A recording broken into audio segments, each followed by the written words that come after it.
Today I got a PM, and these were basically the questions that were forwarded to me. And I wanted to reply, but I guess replying by just text or by just pictures will not really complete everything. So I'm just recording it. And might as well share it to everyone because this is a basic biochemistry subject. So, whenever we talk about the charges of an amino acid or a peptide or its isoelectric pH, we are dwelling around the topic of amino acid ionization. So, when we define ionization, that means the process of ionizing. Ionizing meaning having a charge, whether that's a positive or a negative charge. So, first things first, why is it that we discuss amino acids having charges? Or maybe we can even go back to a more simple question. Why do amino acids have charges anyway? Why can they have charges? So I'm showing this, but I'm not really going to discuss amino acids as a whole. I just want to focus on their ionization. So remember, this is the general format of an amino acid, an alpha amino acid. And they always have an amino group and a carboxyl group. And actually, these are groups that can ionize or can have charges.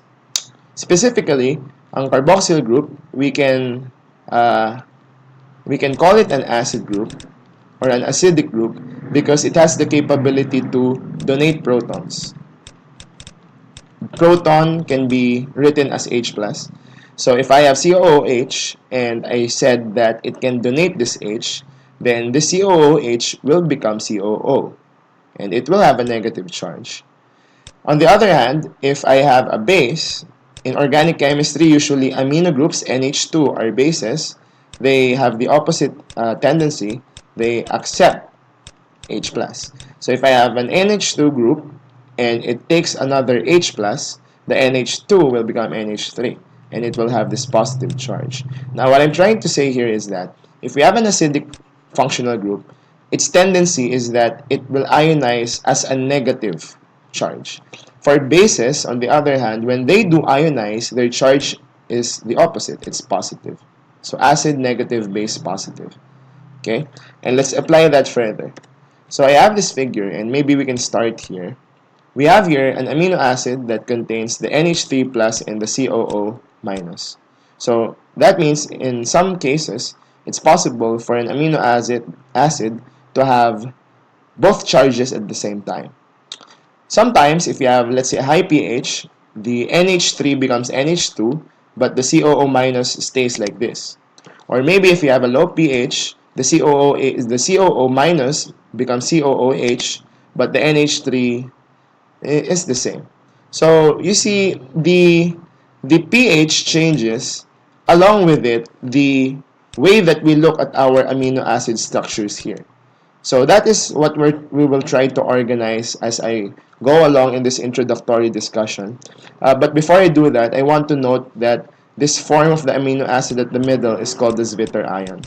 We call it a Zwitter ion every time that the overall charge of the structure is 0.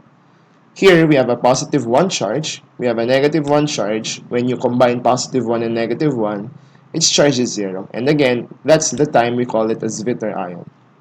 Now, you have to note that for every functional group that can have a charge, let's say NH3 and COO, they have their own what we call pKa values. Okay? So it's not surprising later that we will have stuff like pKa of NH2 or pKa of COOH. So meaning each functional group that can have a charge will have their independent pKa numbers. To top off that, remember that the pKa of a functional group is not related to the pH of the solution. Remember that the pKa of something is constant. That's what the letter K is for. But the pH can change. I can have a neutral pH, I can make it a high pH, something greater than 7, or I can alter it, I can lower it lower than 7, for example. So the pH and pKa are two different things. The pKa is something intrinsic in this structure, it does not change, but the pH is something I can change by just adding a base or an acid to a flask or a certain container. Now, in order to organize our thoughts, I just made this table. And here, we can try to observe how our functional groups behave. And of course, they behave depending on what type of functional group they are, whether they are acidic or basic. So if we have an acidic group like a carboxylic acid group or a carboxyl group, if I have a pH that is lower than the pKa, it behaves as COOH. But when I have a pH, remember I told you that the pH can be changed. So let's say I have the capacity to increase my pH so much that I overpower a certain pKa of a COOH group. Then in that case, the COOH will transform to become COO minus. Okay? Alright? And there's a phenomenon in that. When COOH becomes COO minus, technically speaking, what happens is that this H is gone.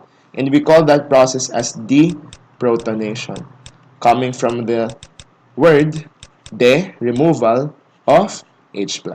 So there will be deprotonation or removal of H. Of course, the COOH becomes COO. The same is actually the case for an NH2 group or an amino group. If you have the pH of the environment with smaller than the pKa of a certain amino group, we will have our NH3 plus sign. But the moment that the pH becomes high enough that it is greater than the value of the pKa of any amino group, the NH3 will lose its hydrogen and become NH2. And once again, if you notice, we have NH3 and it becomes NH2. In that phenomenon, there's the loss of H. So in both cases, this process right here and this process right here are both called deprotonation. So we can therefore assume that whenever we have a pH that overpowers or becomes greater than any pKa value, that functional group with that pKa starts to lose a proton, just like the COOH being COO and the NH3 plus becoming NH2. Of course, it's quite a mess here, so let's try to apply it.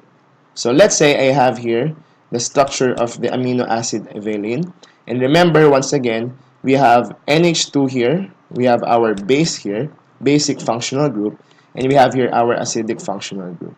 Let's just try, for example, answering A. What is the structure of valine at pH 7? So let's have a pH of 7. And I put here the values of valine.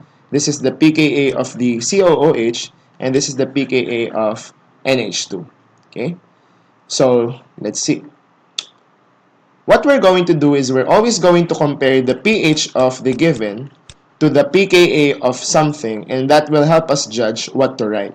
For example, let's try to clear up all of this for now. For example, alright, we're going to focus on 7 first, okay? So let's say I look at my COOH. Its pKa is 2.32. Our pH is 7. So is 7 greater or less than 2.32? Of course, we know that 7 is larger than 2.32 or greater than 2.32, so the pH is greater than the pKa. And if the pH is greater than the pKa for a COOH, we will find that we find this cell. Therefore, we write our COOH not a COOH but a COO minus. Let's do the same for NH2. The value of the pKa for the NH2 is 9.62 and our pH is 7. So is 7 greater or less than 9.62? Of course, 7 is lesser than 9.62. So at least for our basic group, the pH is this time less than the pKa. And in that case, we hit this cell, we have to write our NH group as NH3+. So I am forced to write this as NH3+. And therefore, this is the most accurate structure of valine at pH 7. Now, if you didn't catch that, let's do the same with pH 12. So, let's do the same thing. First with the COOH. Is 12 greater than or less than 2.32? Of course, 12 is much greater than 2.32. So, if we have COOH and my pH is greater than the pKa, I will write my acidic group as also deprotonated. So once again, we write our COOH as COO minus, but this time, let's go to our NH2. Is 12 greater or less than 9.62? Of course, 12 is also greater than 9.62. So if I have here my NH group, if my pH is greater than the pKa, then I will write my amino group as NH2. Here, it's already written as NH2, so I'm not going to do anything anymore. So as you see, the structure here is slightly different from the one a while ago. And then, just to complete this, I'm going to erase everything again. Let's try this one more time. What if my pH is 2.0?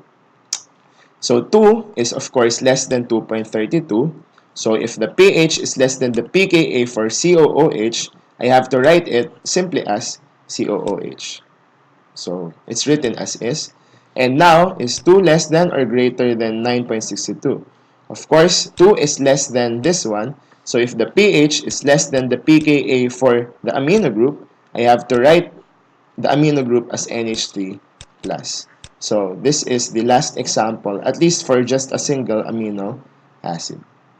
Okay, so we have a shortcut to that. Well, I have my own. You realize that in these three examples, we actually have three possible charges. If both the positive and negative are present, the charge is 0. But if only the negative charge is present, the charge is negative 1. If the only charge present is positive, like, well, actually this one, then the charge of this entire molecule is positive 1. If I'm going to list that down in a straight line, my charges for valine are positive 1, 0, and negative 1. So now, if you're asking me, why am I writing them like this? Let me finish this first.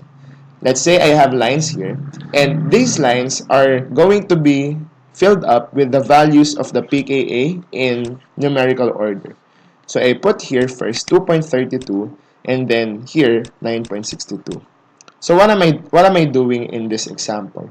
I'm using this diagram to as a shortcut if ever there's a question asking you what is the charge of this amino acid at pH something.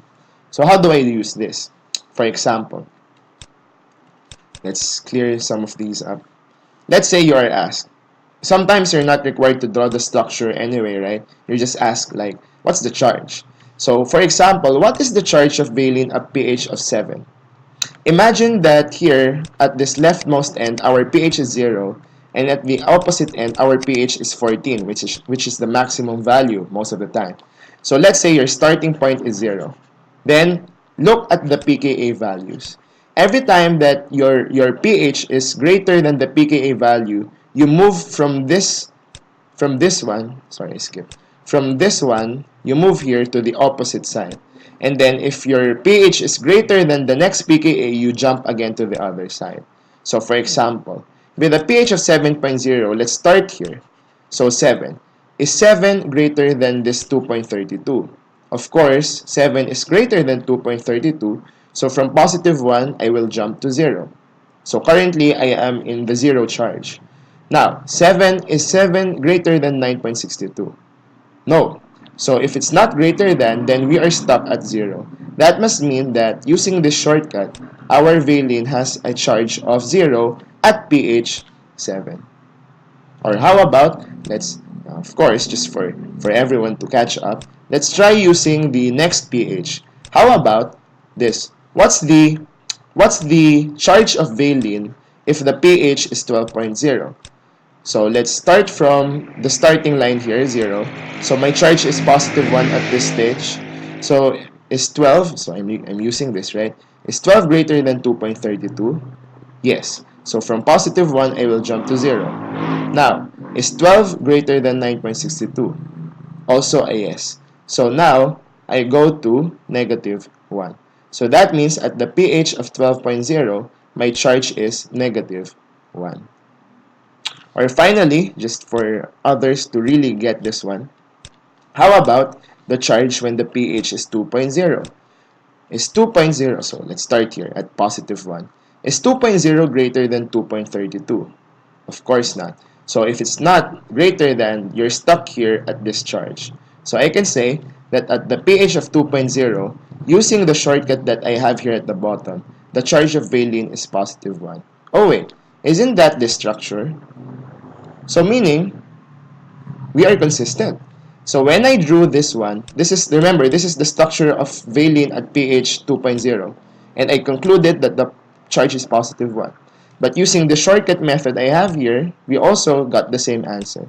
just showing that, well, while we are doing a different thing here, a shorter version of the solution, this one is not really incorrect. Okay? So, now, we have a problem if I have more than 2 pKa's. So, you see here, the charges that are available for valine are positive 1, 0, and negative 1 only. But what if I have, let's say, what's this? Aspartic acid.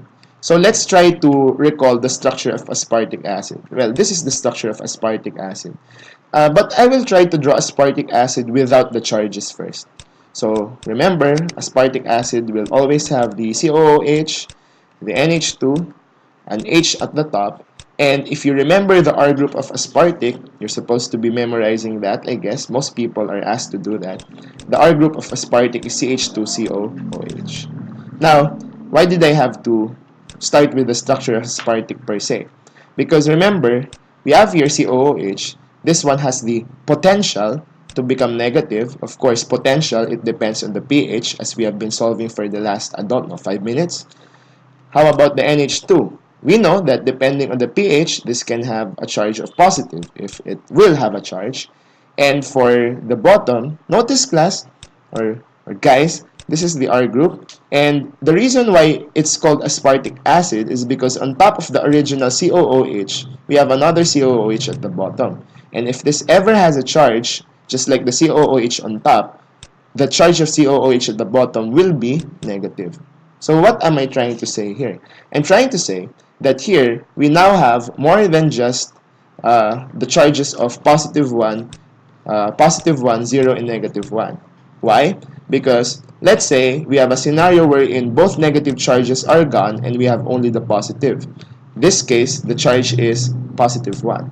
If I have any of these two negative charges online, I will now have positive 1 plus negative 1 is the charge is 0. Now, if my next negative charge is also online, it will now be positive 1, minus 1, minus 1. So that's negative 1. But also, there's a scenario wherein both the negative charges are present and my positive is gone. Then, suddenly, I now have a charge which is negative 2. And those represent these four structures here. For example, if I have only positive, then the charge here is positive 1, right? And if I have here the positive, but at the same time, my COOH here on top becomes COO minus, so positive plus negative is 0, which is of course the neutral form or the Zwitter ion. If now I have my positive online as well as my two negatives, this is now negative 1. And now if my positive charge is gone, but my two negative charges are present, this is now negative 2. And now, notice that we have 3 pKa values. Why? Because we have the pKa for this amino group, the pKa for the COOH, and the pKa for the R group. Okay? Um, Ignore these. I kind of copied this from the wrong table or a different table, so we will be using this one.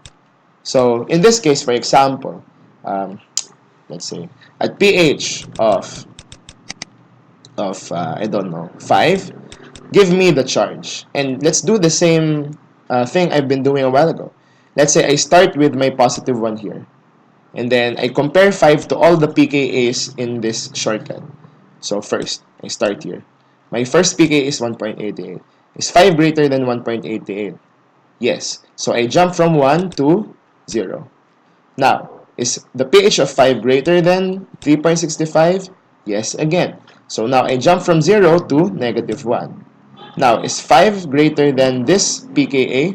Of course not. So we can say, this is the answer, at pH 5, predominantly, I will have a charge of negative 1 for my aspartic acid.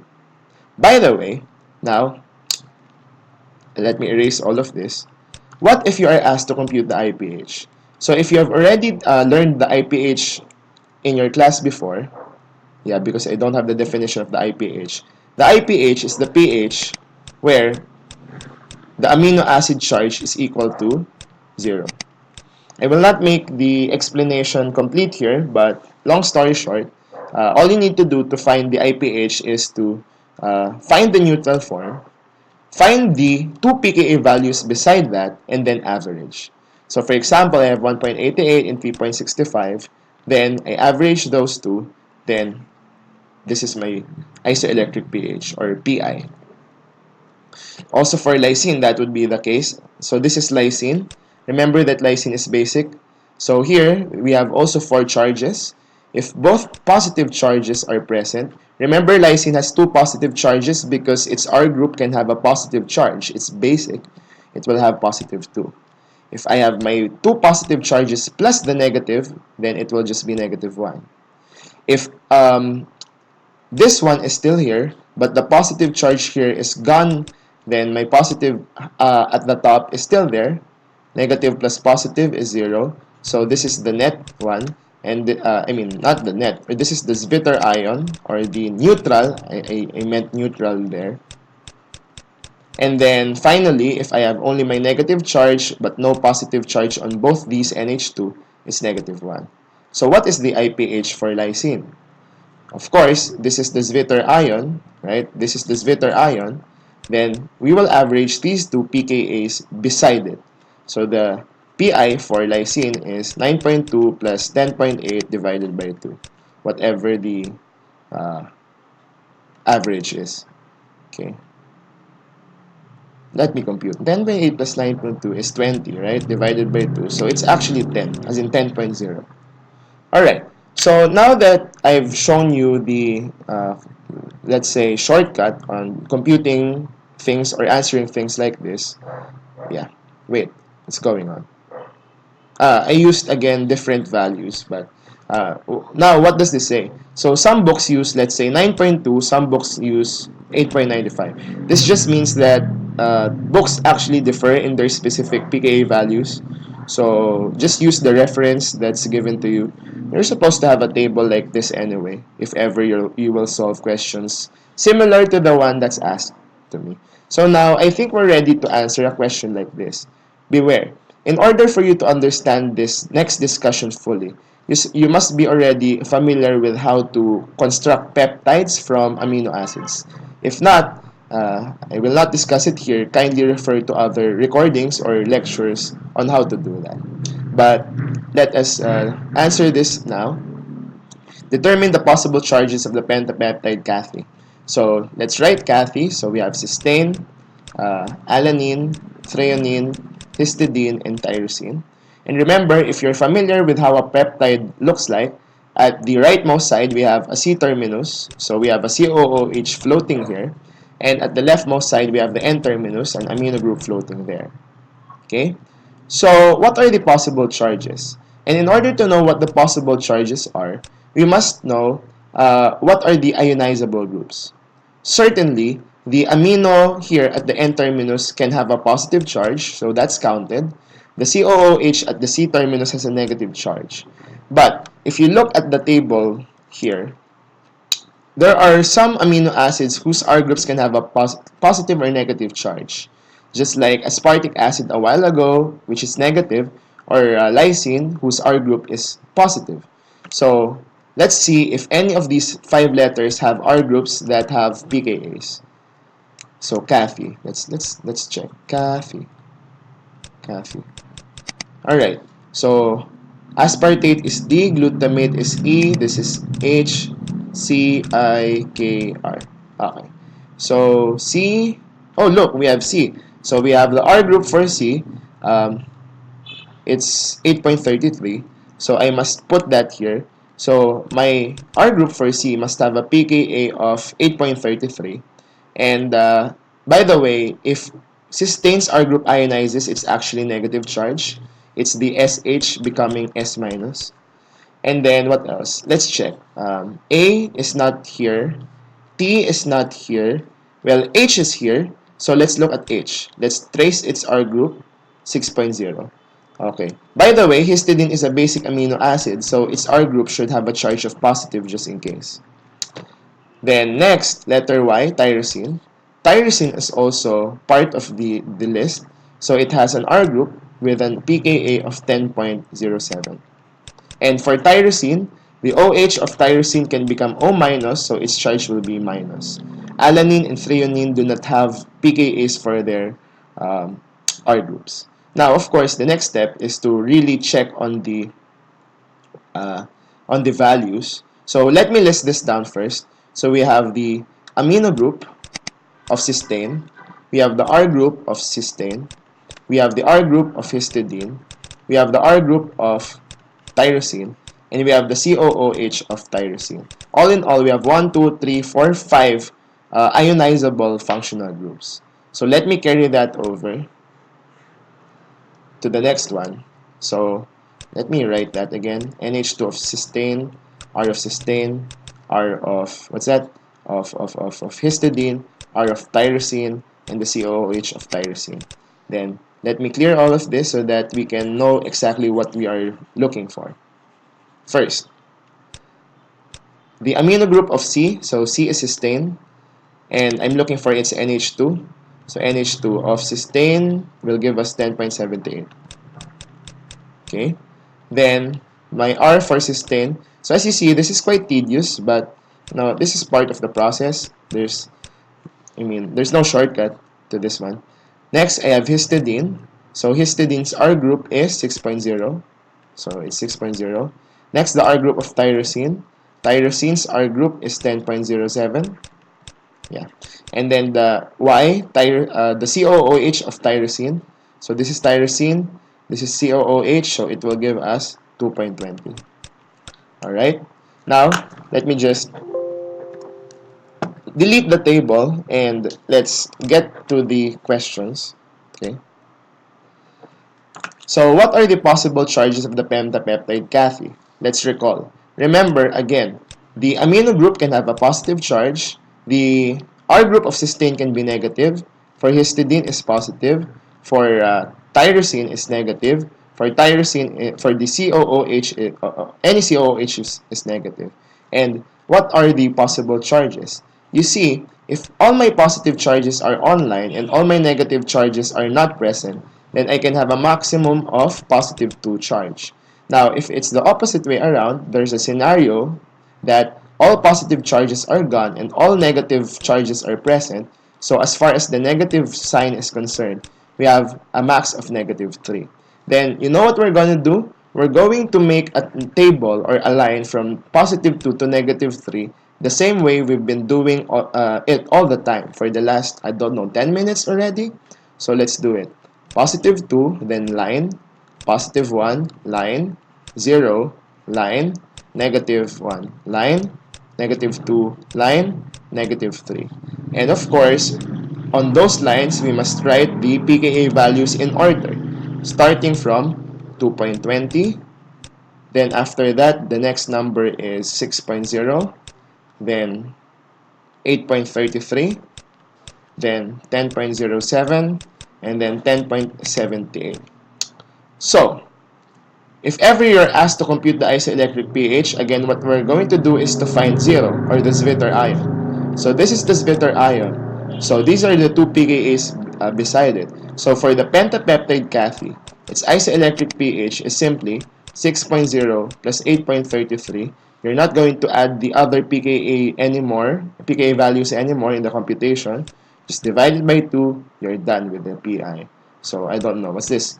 6 plus 8.33 is 14.33 divided by 2, that's like 7.165. I don't know if my math is correct, but that's, well, if my math is incorrect, it's anywhere around 7, right? 14 divided by 2 is 7. Alright, so that's how to compute the isoelectric pH. And I've already determined all the possible charges. It can span from positive 2 to negative 3. And what else can we explain from this diagram that I've written here? For example, if I have any pH lesser than 2.20, my charge is positive 2. Or if I have any pH in the middle of 2.20 and 6.0, it's kind of variable, but more or less I will have a positive 1 charge. Between 6.0 and 8.33, of course, it's clear I have the Zwitter ion, 0, and so on and so forth. So hopefully this recording helps you guys on the ionization of peptides and amino acids. And if you want a more detailed, longer version of this, even starting from the scratch of amino acids, we'll see if I can find time for that.